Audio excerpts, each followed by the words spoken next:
Video codec. There we go. Okay, that's fixing it. Cool. So where were we? Sorry about that, everyone. Technical difficulties. To avoid technical difficulties like this, please. That will all be edited out. Right, we'll edit all that out. Sorry about that. Oh no, Naruto's all up in your grill? Can't have that. Can't have that. So history of fan subbing. That's how that's interesting. Yeah. So yes, we were talking about the emergency at Katsacon. So we had, and that's a big con. That's probably 10,000 people getting. It is quite a bit, at least. I think even more than that. And so this weekend, Katsacon had held in the National Harbor, Maryland, Maryland, at the Gaylord Convention Center. Had a fire, and they evacuated everybody. Yeah, panelists, and con-goers, and when he says dealers, when he says there's a fire, he doesn't mean there was a fire alarm. There was an actual fire. It would have been a little bit more frustrating if it was just a fire alarm. Then everybody would have been ticked off. Why'd you do this? But in safety, everybody followed the rules and went outside. Yeah, into the sub-freezing, single and double-digit weather, which was not too bad when there wasn't wind and there was a lot of sunlight and lots of people around you. But it was windy, and there were shadows, and it was freezing. And we had to keep moving. I mean, you couldn't just stand next to the building because there were, 1,000 otaku behind you. No time to stop at the coat check. Everybody out. Exactly. Costume skimpy or. And I mean, you had little kids in these kind of costumes too. Wearing just leotards and stuff like that, superhero costumes. So as people were flooding out, some of the restaurants. Were kind enough to shelter a few people on their way to the cars, and it was it was almost disastrous. Some folks were smart. They actually went to their cars, got in, and start up the motor. And that's a good idea. Actually, the hotel started going out and handing out towels and sheets to people from all the laundry, which was very nice of them. And because we were out there for half an hour before they let folks back in. Wow, 20,000. Yeah, 20,000 people at Katsacon. That's pretty crazy. So yeah, that was problematic. And then, and Katsacon has the schedule had issues. Katsacon has a history of panel schedules being a little wonky, and issues with that. You can just imagine having the fire disrupt all the panelists, all the scheduling. Do we reschedule? Do we push everything back? People missed certain things. Can we schedule them later in the week? Do we have a spare room? What do we do about all the missed appointments? Paid or unpaid? Well, and one of the issues, I mean, I was in the middle of a panel. Like I was running a panel when this happened, and so as we were filing out, I had audience members come to me and said, "What's going to happen? Like, can you finish the panel?" And I was like, "Well, they're going to have another panel in this room in half an hour. Even by the time we get back, it's time for them to start. I'm not going to take over for them and then have them not have their panel." So some of the things folks did is some people just finished their panel in the hallway. So I actually ended up going back there, and folks came up and I said, "I'm just going to prop up my laptop, on a table on the side and just finish my last 10 slides to the, half dozen people who are still here." So that worked in that sense. Well, there were some other complications, and it seemed like they didn't have a clear strategic plan for disasters in place. As I was talking with an unnamed dealer from the dealer's room, he was mentioning that as a dealer, you have large amounts of currency, you have merchandise. They were ushering everybody out of the merchant area all at once without consideration. Fortunately, most folks who are into anime are pretty reasonably, minded morally, and they're careful. But you get people out in the cold, they get angry. Here there are these people with cash, and it seemed like they didn't have a good plan for saying, okay, everybody off the floor, dealers go out to the loading dock. There was no plan of for an event like. And and not everyone there is a longtime otaku. You may have a random, you may have a little brother or little sister who's tagging along. who isn't, who sees, oh gosh, look, there's a figurine I've always really wanted. And then also, and this is something that it didn't occur to me until a little later, is that the dealers weren't saying, we're all going to stand in here with our merchandise, no matter if the building is, falling down around us, until everyone else leaves. They're saying basically, once all of the other people have gone past my booth, then I can feel safe to, evacuate the booth, right? So we can kind of, make sure that fans are out, starting on this side, and then dealers are kind of coming behind them as the last people leaving. That's just as safe as having everyone go out in one big mass. So let's describe the dealer's room real quick for those who haven't been to a con. Yeah. The dealer's room is also known as the merchant's room, is a little bit different than the artist's room. Artists, you usually buy a table and you can display your art and sell it. A dealer's room is more like a little store, where depending upon the vendor, they may have a variety of things. It may be DVDs, it may be manga, it may be video games, it may be T-shirts, it may be cosplay props, candy, mochi, Pocky. You can have. We saw some interesting vendors. There was one who had okras. Okra. Yeah. Okra. Why is anybody a pickled okra? No, ocarinas. And they were all sorts of different varieties. Really cool. And that was where you see a blend of the artistry of the creators and the sales side, to the point where it deserved to be on the merchant's floor. Have you ever been to like a county fair? Like a fairgrounds where you have people who are selling, T-shirts and mugs and jewelry and stuff. It's kind of like that. So models. I picked up some models. And that's the thing, is that it's not simply here's a table with my stuff. It's often multiple tables. You've got stuff set up, and you're often churning through a lot of merchandise fairly quickly. So you may be making hundreds of dollars worth of sales every hour. So there's a lot of cash and really valuable merchandise. And some of these things can cost hundreds of dollars each. So you're not just going to leave that immediately when there are people running around kind of eyeing your stuff. Yeah, it's an invitation for unfortunate things to happen. And so having a plan in place would have been a little bit better. And maybe for future cons, that may be something they want to discuss with the dealers. Should there be a disaster? Here's the security folks who will deal with this. Is it the con security or is it the hotel security? Yeah, we will evacuate the people who are buying stuff out one side. Once it's secured, the dealers will go out this other side. Just something to sift through so that there's not a chaos or concerns.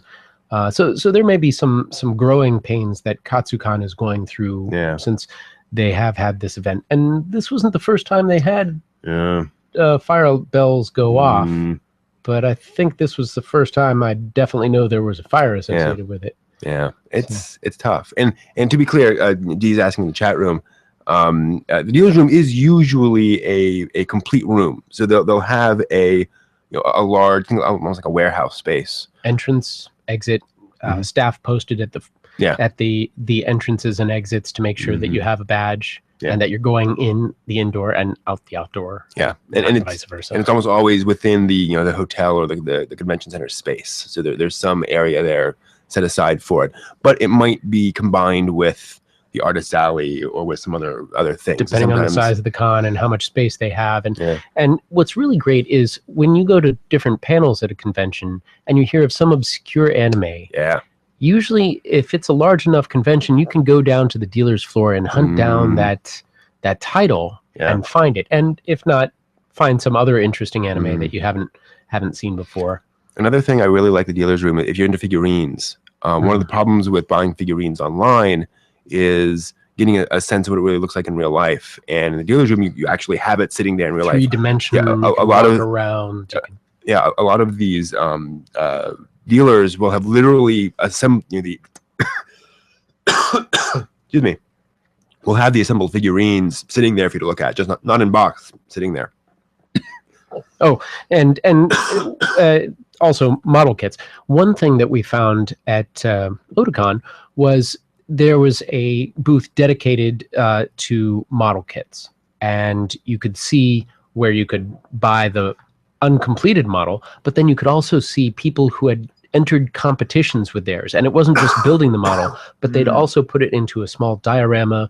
They'd done special paint jobs and created a scene. Amazing. That was just the amount of craftsmanship that goes into those things is fantastic. Now with the models, there's also the figurines, different characters. Being able to look at how well it's done, whether the paint goes all the way to the edge, is kind of a comforting thing when you're buying it, because if you're buying online, once you receive it, it's a hassle to send it back. You get it, the paint job's crap, you know.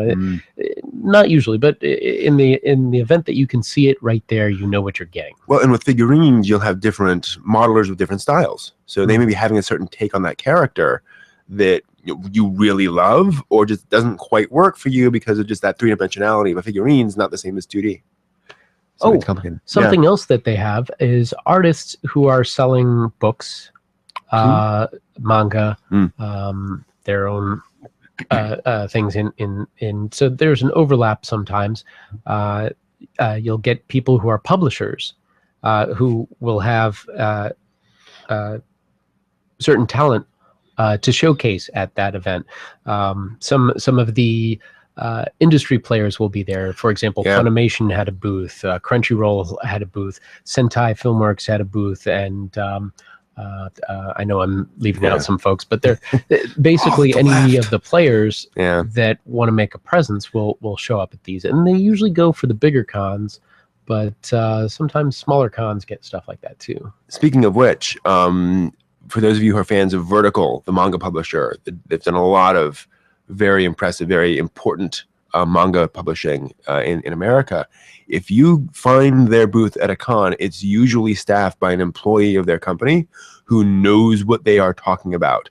Ed Chavez, who literally runs Vertical, is often the man behind that. So yes, it is really a big deal. I mean, if you see a Vertical booth, you might be talking to the person who runs Vertical. It's pretty neat. They're startup companies. We saw one over the summer that we didn't get a chance to get back to interview them, but quite often, you can talk to the CEO or somebody who's pretty high up, and you may not even realize it. And just, there's another person there. Oh, you own the company. You run the and so it's always fun to find out what other people do and what their spin on the idea is. Also, you get some interesting Asian artwork and other things that you can see kimonos. You can see people who are into swords and different weapon sets, or etched glass with your favorite characters, T-shirts with all sorts of geek culture stuff that are amusing. But that's not our topic for today. That's not our topic for today. We got off on that tangent of Funimation. Exactly. Our topic for today is... we want to talk about whether you should be buying anime on disc. By that I mean DVD, Blu-ray. Not vinyl? Well, not so much anime on vinyl, although it's out there. And now, as Master Chief Snake brings up the question of Laserdisc, there's certainly Laserdisc around, although that's a pretty obsolete format at this point. If you can get it, get it. Right. Same with VHS. There are still some VHS copies of stuff out there. But yeah, we're talking primarily DVD and Blu-ray here.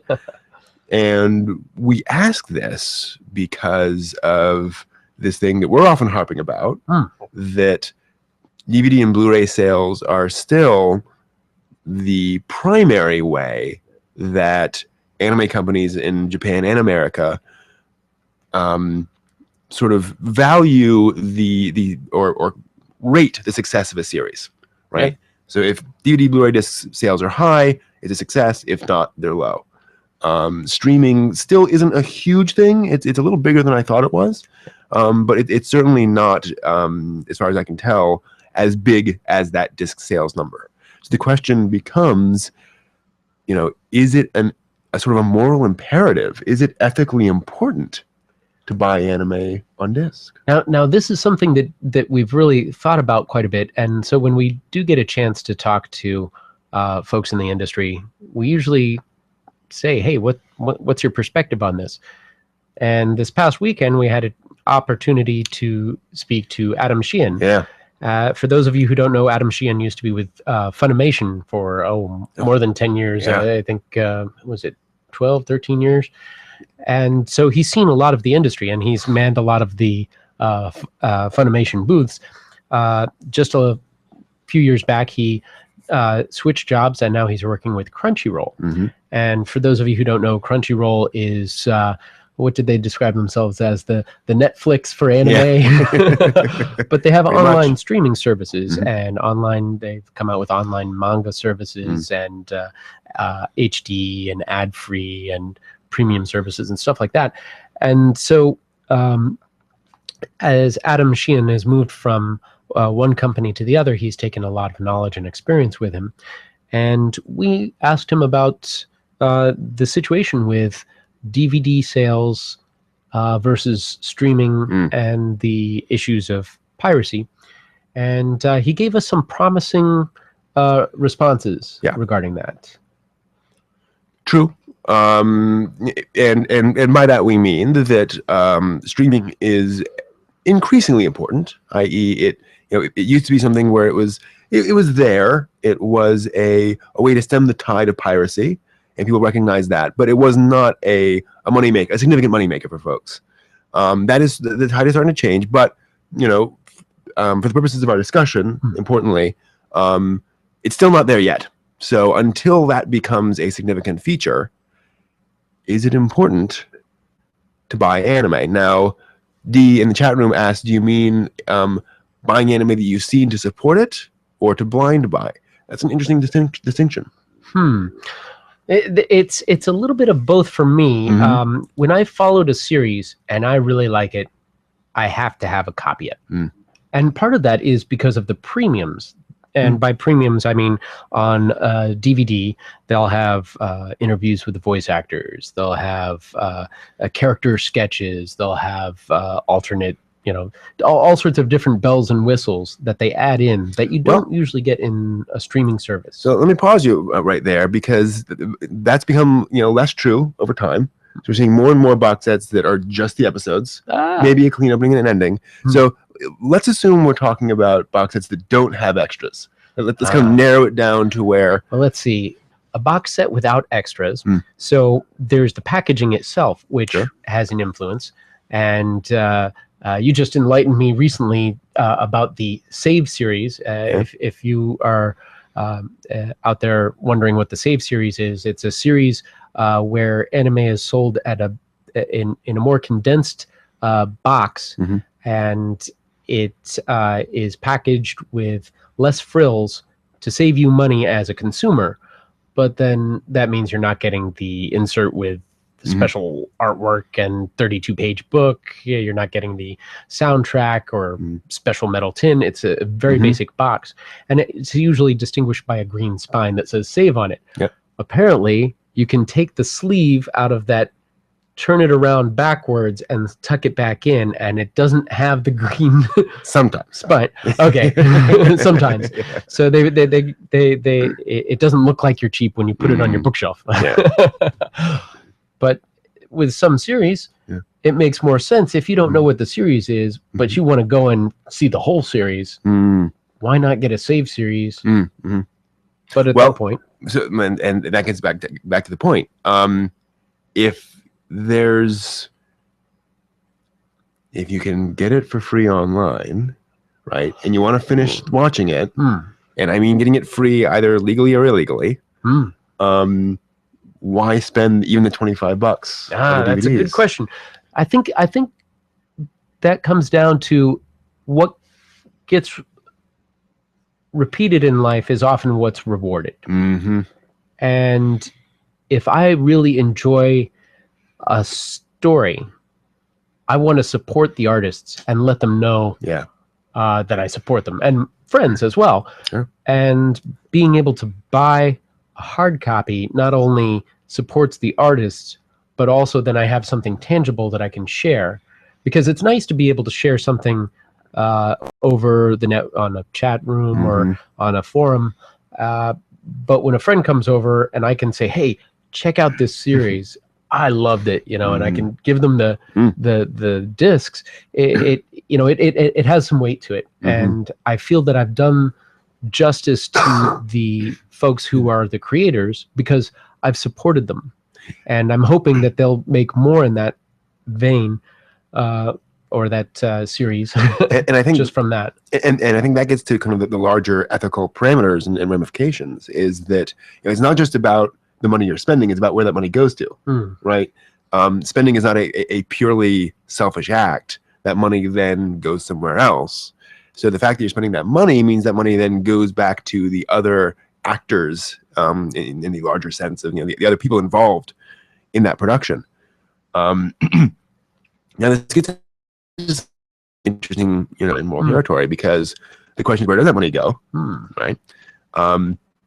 So just first, let's step back and acknowledge that when you're buying anime, you're buying it for a couple of reasons. Potential reasons. It could be just like you say, to have a physical copy that you can play whenever you want, even if the internet's down or whatever. It can be just you can share with your friends, even if they don't have access. And there are a lot of people out there who don't know how to torrent, don't know how to use Crunchyroll. I'm amazed every time I go to an anime convention and folks who haven't heard of Crunchyroll. It happens. It is surprising. And then there are extras on those box sets that you can certainly get and buy and collect. So there are the purely selfish reasons, right, to buy anime. But then, looking more broadly, if no one's spending money on anime, no one's going to make anime because there's no money to fund it. And it needs money. Yeah, desperately to run. But you brought up an interesting point. The idea of being able to get anime free, whether it's legitimate or not. There are several legitimate releases of anime on the internet that are free. So Funimation offers free. Crunchyroll is legitimate, offers free. And then there's illegitimate spots where you can get pirated stuff. You can torrent or download from somebody who's obviously pirated it. And that's the problem with that is there's no accounting for the number of viewers. Yeah. So the popularity, even though it's growing in the culture, it's not getting back to the creators. Where if you watch it for free on a legitimate site, they at least have numbers that they can say, hey, look, we gave this title a run. We got these kind of numbers of people watching it. It's popular. We have it licensed. Maybe we should license more. Maybe we shouldn't. Maybe we should make more. Maybe we should make more. And those figures go back to the Japanese, and they see it. And whether what they do with it, that's a different story. But sure, the numbers are hard to fight with.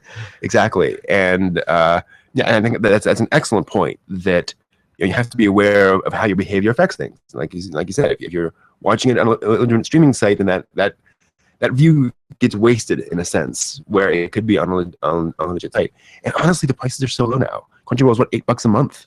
I've really thought about doing that, just cutting my cable and getting a subscription to Crunchyroll. Keep my internet, keep my Crunchyroll. That's it seems reasonable. And there's so much on there. Combine that with a Funimation subscription, and there's just tons of material. And they've expanded their lineup too. Yeah, and that's one thing that talking with Adam kind of enlightened me to. The streaming has become more and more popular. Of course, people like to watch it on the go and mobile device, don't want to store it. But Crunchyroll does make sure that those proceeds do get back to the artists that they're, so they can get some response. Now, Liquid brings us up in the chat room, our third ghost co-host, Liquidus, that one of the things we brought up is that the complexity of the fact that the anime is kind of an ad for the manga or the novel or the original source material. So how does that complicate things, where you're producing, you're supporting this thing that is actually meant to drive sales of another thing? Is that as important? And this is something that fan subbers bring up. Not just fan subbers, but there are some fans who suggests that the best way to show your support of something is to go and buy a copy of the original manga, like in Japanese. You know, buy the original source material. Wow. Because that's what they're trying to sell. And you know, if sales of those rise, you know, no matter where they're being distributed internationally, as long as you're buying copies of that original material, that's what they're trying to reward. And so that's what they're going to look at the most. Personally, I think that is a technically, logically sound argument, and a realistically difficult one to follow through on, given prices and the fact that there ain't no translation for that thing, right? You're getting it in raw Japanese. You know, the Japanese version of anime almost never includes the original translation. You're going to get those raw. Now, if you know Japanese, go for it. Absolutely. And yeah, if you can, and if you want to, and honestly, also there have been cases. There was an anime called Dororo, which was Osamu Tezuka's second anime series, and it came out on DVD in Japanese, and it was a sort of a save edition in Japanese, and I bought a copy of it. It was Region 2. You know, it's raw Japanese, but I spent like $200 on it. But I was like, I have this thing that like hasn't been released since like 1965. I was willing to do that. So I totally understand. Sometimes for some things you're willing to go back and do that, but to ask the average anime fan to do that, I think is asking a bit much. Well, here's another thing that Liquid Snake brought up. Releases that don't always succeed in Japan sometimes succeed in the US. True. And often there's related manga as well. So if a person, instead of going and buying the Japanese manga, buys the English translation, does that have an impact? Right, and this gets to the complexity of, you know, different things work in different places. Trigun famously, you know, Trigun came out in Japan and just kind of did its thing. It was the classic thing where the manga was decent, the anime came out, it was okay, it drove some sales in the manga, but it wasn't a big deal. It came over to America and it had consistently high sales for years, and that drove them to make Trigun Badlands Rumble. And so that was absolutely a case where buying copies of this anime that was dead and buried as far as the Japanese were concerned consistently over time caused them to come back and say, hey, there's a market for this, let's make more of it. That said, it's very rare. You know, legitimately, that doesn't happen that often, but it does happen. If you have won the lottery and would like to contribute. Yeah. And that's the other thing, actually. Sophronia in the chat room points out that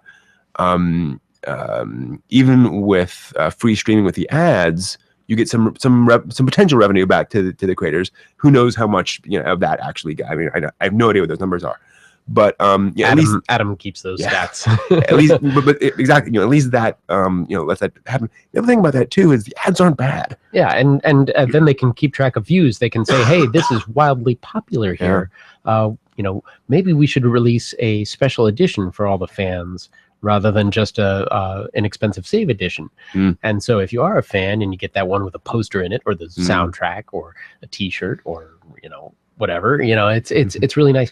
That's one thing that you can find in the dealers' rooms at these conventions that you really find in your average Walmart or you know, you can find them in specialty anime shops, but there's so many at a convention that. And that's the other thing, is that there have been a lot of things released over here over time that you ain't gonna, you know, even at that anime store, they don't have a copy of that thing that was released 10 years ago. Limited batch quantities as well. So we printed, you know, 2,000 of these. After that, that's it. You can get the re-release or. But when that, you know, when some of those dealers go to a con, they know the audience they're going to get there, and so they're going to bring their weird stock. One of the guys we talked to at Star City deals in hard to find sci-fi and all sorts of stuff, fantasy, and he had all sorts of anime from the 90s and stuff. Where I remember he had a box of these the special releases like from the 90s. I was like, bought that. I remember having that, bought that, sold it, you know. And it's all that stuff. It's like, oh yeah, that stuff was only released once 15 years ago. Here's where you can actually find it. This brings us back to our topic. Is so we're agreed that that streaming is certainly good. Yes. It is a good choice. Would you argue that buying it on disc, instead of the stream or as a supplement to the stream, is better than watching it streaming? Oh, the better or worse. So quality-wise, of course, Blu-ray, you can have the highest quality for both video and audio, and then DVD is a bit lower quality. Just because of the limitations of the data that can be put into DVD data streams. And then there's streaming. And streaming runs a spectrum of different qualities. Yeah. And so, of course, with the free versions of Crunchyroll, you can get pretty good quality. With the premium versions, I think you get HD and HD comes in a variety of formats too. And as we see, older shows, of course, were mastered in technology that was older, but as newer shows are coming onto the scene, they're mastered with the higher quality in mind. So quality-wise, I think there can be a difference at each of those. As far as following the story, DVD is crystal clear. Streaming depends on your bandwidth and what you've purchased and the device that you're viewing on. Even you can have an HD signal going to a phone, but it's still a limited, finite number of pixels, so it's not going to look nearly as good as when you have a 52-inch screen that's got the full bandwidth going to it. You have to downsample just to get the data into the phone, and then the screen has less pixels than a. So there's different things quality-wise, but as far as content, I would almost envision people using it as different tiers. Do I want to get into this show? Okay, I got into it. I drank the Kool-Aid. I'm going to buy it, and then when you buy it for. And then at that point, you can buy it for either, I'm going to watch all the series streaming, or I'm going to buy a hard copy. I'm going to buy a hard copy of the highest resolution because I want to, take it and enjoy it. And actually, another aspect of that, you're also buying it for archival purposes. That stream ain't going to be there forever. Yeah, streams disappear. They come, they go. Yeah. Even DVDs and Blu-rays. I mean, at some point, somebody doesn't get something relicensed and it drifts off into the archives of time.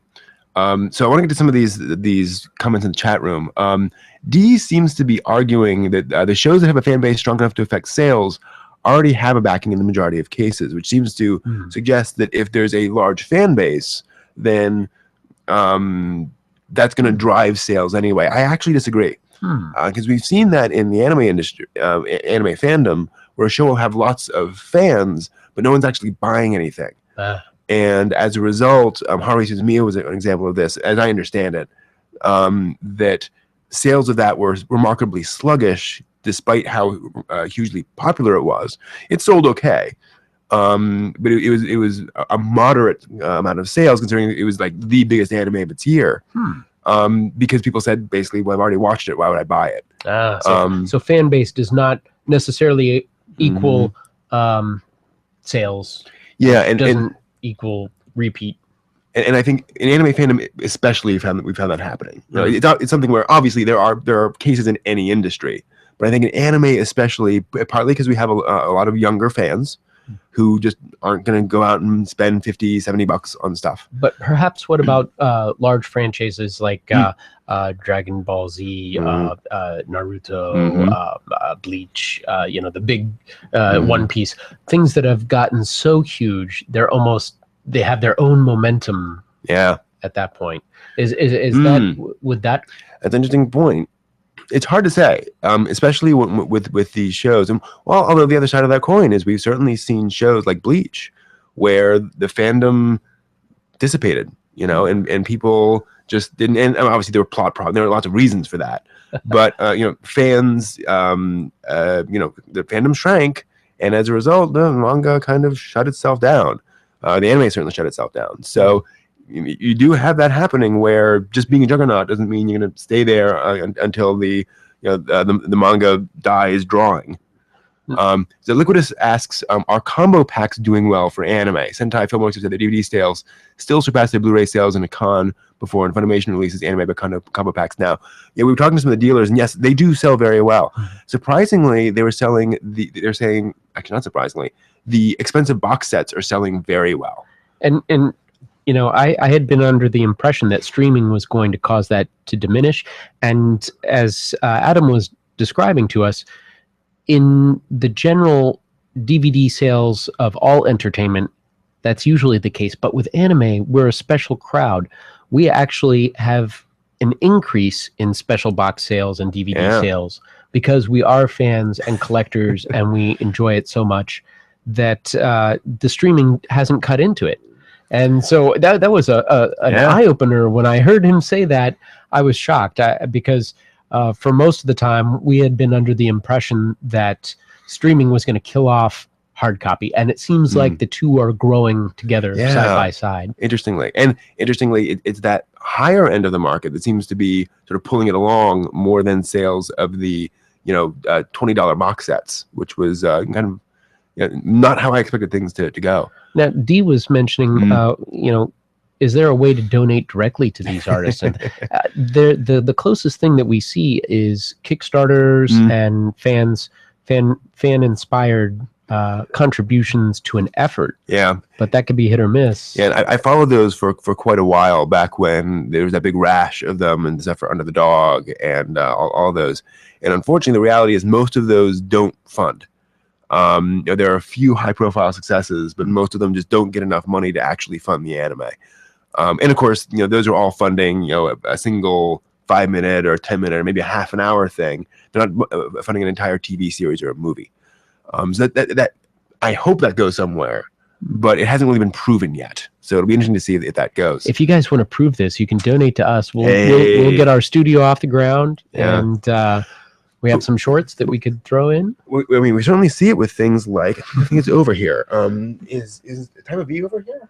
On the shelf, I think is. Yeah.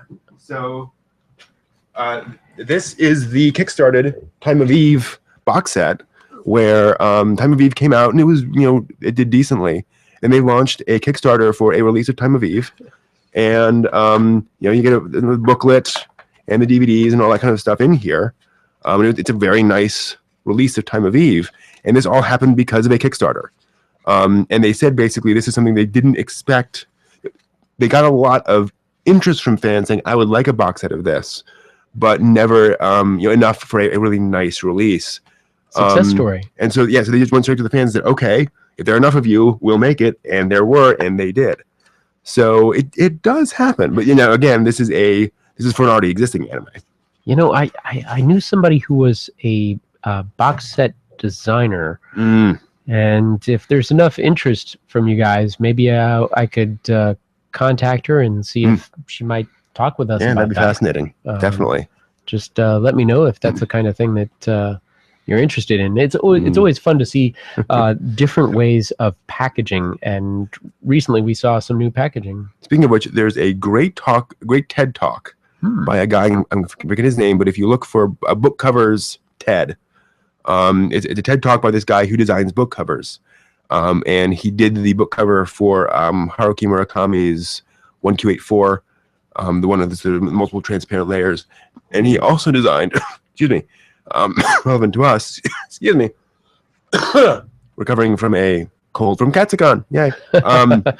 He designed the covers for Buddha, which is the Osamu Tezuka 8-volume manga sort of biography, fictionalized biography of the Buddha, which he did in such a way that all of the spines align to show a picture of the Buddha over his life.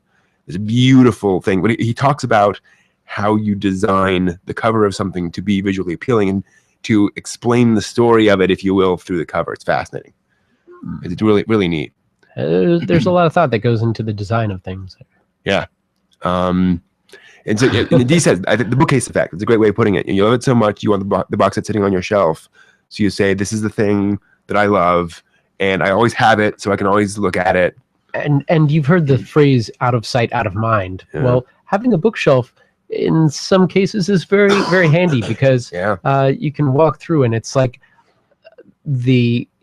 just seeing it brings it back to mind as you walk through, and I don't get that same sort of reminder when I'm online. I know I've seen it and it begins to fade into my memory, but as I pass by the bookshelf and I see all those titles, like, oh yeah, I remember watching that. Yeah, I remember what was going on. And absolutely.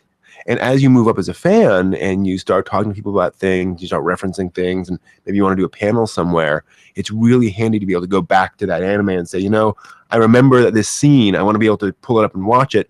Dang, it's not streaming anymore. I can just pull it up. I've got a clip. Oh, yeah. Pop in the disc. And also, and let's, you know, cover this. You can rip that. Okay. I have to acknowledge laws around ripping DVDs and Blu-rays vary country to country and change all the time. When I say that, I mean it is technically possible for you to, you know, pull that and have digital copies of that for your own personal use. You know, check your local listings for legality. And if you have that, then that's even easier. You can pull it out, pull it in, you know, toss off a clip of that, and you know you're good to go for a lot of your material. It's very handy. Yeah, it's a Freudian thing. If you're going to watch it once, versus several times. Yeah. So let's talk about that actually real quick. One of the things about this is that so personally, the way I do things is that I will stream the first episode or two of a show. Sometimes the first episode isn't enough to really tell you what the show is, because a lot of anime will do, you know, they'll do an unusual first episode, then they'll kind of settle in episode 2 or 3. And so I watch the first couple episodes streaming. If I love it, and I just can't stop watching it, then I'll watch it streaming. That's fine. If I like it, but I'm not really, you know, I don't have to watch it right now, then I'll go off and buy it. And if I watch it streaming online, on a site that's not Crunchyroll or Funimation, shall I put it that way, because it's not available on those, then I go and buy it, right? So if I watch it on Crunchyroll, I can watch it on Crunchyroll, that's fine. But if I watch at least some part of it, and I didn't just watch the first 10 minutes and get bored, then I go out and I buy a copy of it, you know, somewhere, somehow. I may wait until it's used. I'm, you know, depending on the show and how interested in it, I'm not necessarily going to go out and buy it immediately. That's understandable. But I think it is helpful to be able to say, you know, if I like this thing, I'm going to invest the money back in the industry and in that thing that I like, so that there is money being funneled back into the industry to pay for these things that I like. You know, the way that you describe that is very similar to the way that I view anime. Sometimes the first episode, second episode, third episode are kind of wobbly.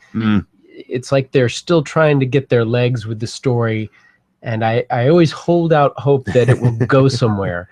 And if somebody has recommended the series to me, I'll usually watch much beyond that. And if possible, I'll buy it if it's been recommended to me, that if I can afford it. And but if I've watched something and I haven't got access to a hard copy, I will devour a series that I like any way I can, free or site. And then when I can find that hard copy, I will get it.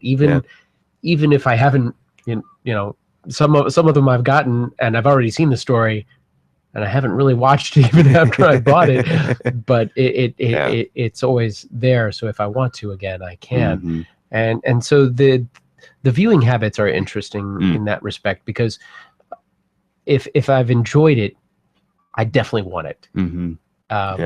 But there was a technology recently that I had heard about, and perhaps some of our listeners and viewers have heard of, called ultraviolet.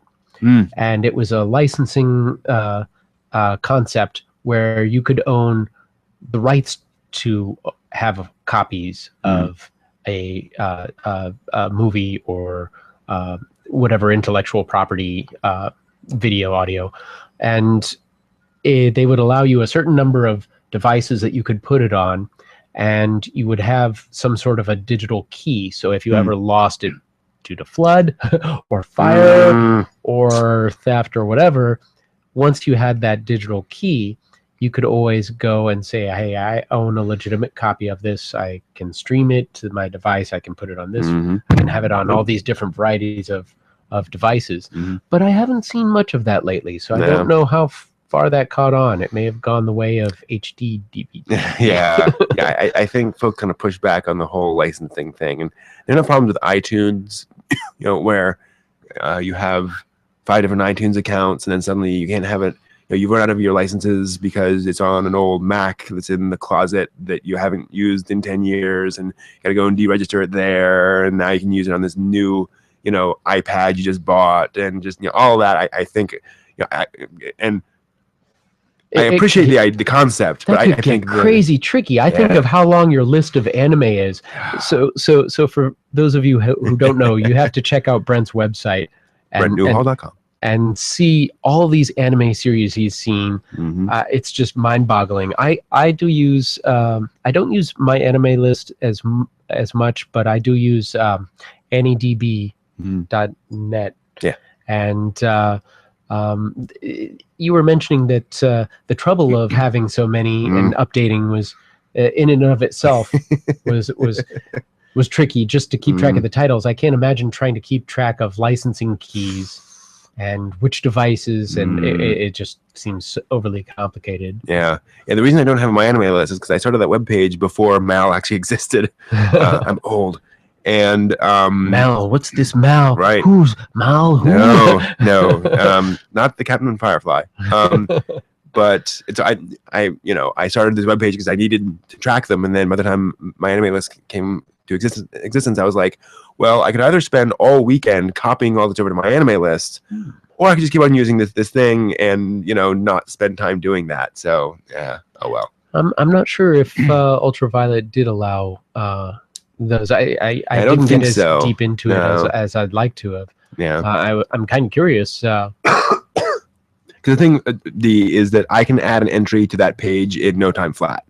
It takes me seconds to add items to that page, and it does all the counts that I need. So it is very, very fast for me. It would be nice if they had a way of making importing portable. Because I invested so much time putting it into AnyDB. I'd like to bring it over to several other different sites. Say my Otaku has a list of everything I've seen and ratings that I've given, and MAL. Yeah, I'd be happy, and I could absolutely write a little code to put that in whatever format that my anime list would import. But unfortunately, I haven't found any good way of doing that. So sadly, no. Until those all become interoperable. But I think it's kind of like messaging platforms. Facebook wants its own messaging platform, and Apple wants its own messaging platform, and no one wants to interoperate. Everybody wants their own proprietary. Come to us. And Liquid, I think that is a good example where the sales of something do push for releases of things later. So what happened with Toradora, and forgive me if I did this a little incorrectly, there was an initial sort of soft release, if you will, of Toradora in the US, subbed only, just one of those, it had a small but devoted fan base, if you will, when it came out, and there was a one of these nice but just kind of a subbed only kind of bare bones release, and it sold so well that there was a kind of a full release later. They dubbed it and did a kind of a full scale regular anime release of it because enough people bought that initial sort of bare bones version. So yeah, I mean that absolutely resulted in better content for everyone. Wow, it happens. Hummingbird. Yes, Hummingbird will import Mal. Yeah, it'd be nice if there's some way of going the other direction, or importing into Hummingbird. Maybe I could do that. Port through like 3 different services. Right? Cool. So yeah, so I think we've covered a good amount of ground here today. I think we've certainly established that DVD sales are significant. There are reasons to buy on DVD or Blu-ray. It's not wasting money.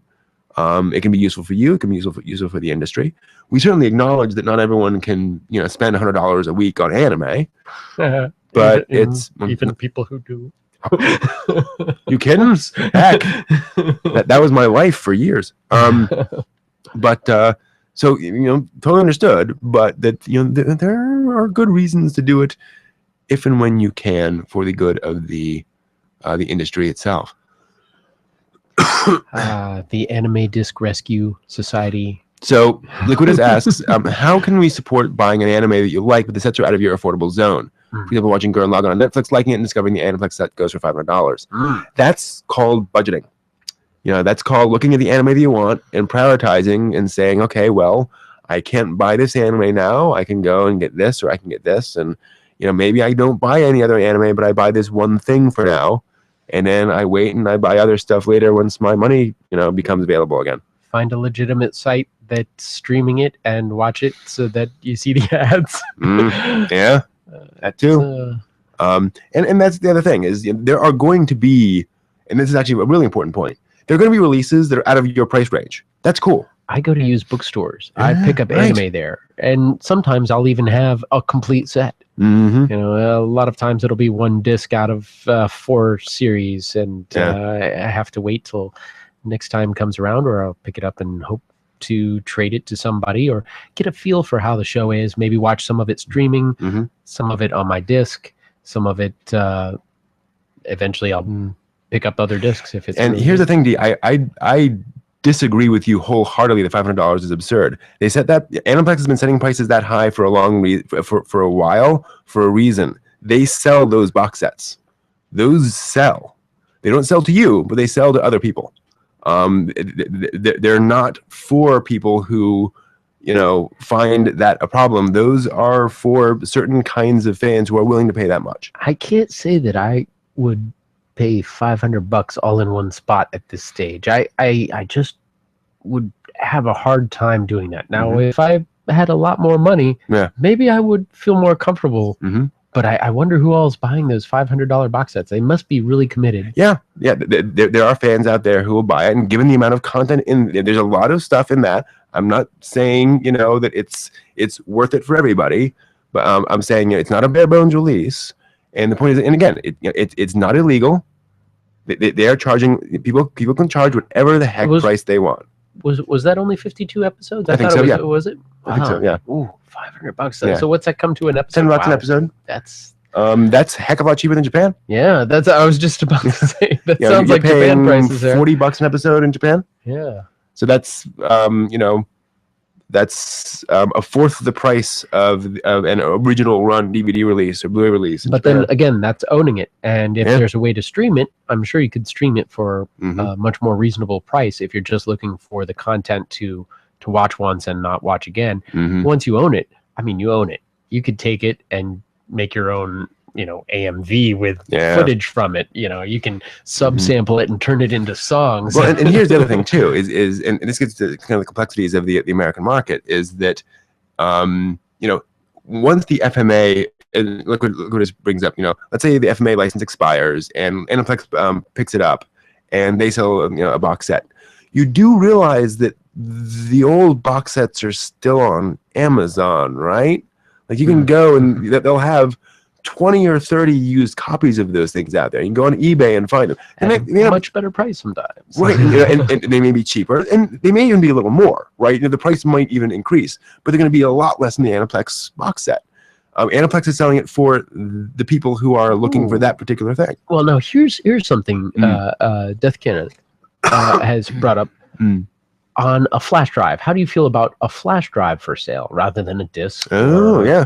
Now, I know that a few years back, Allman Brothers were doing, you could purchase the show that you were watching. They'd burn, you'd get a wristband, purchase it before the, at the beginning of the show, all throughout the middle of the show. They would be recording the first half of the show onto disc as the second half of the show was going on. And when the second half of the show was finished, they'd be zapping off multiple copies. So right after the show, you could pick up the show that you just watched.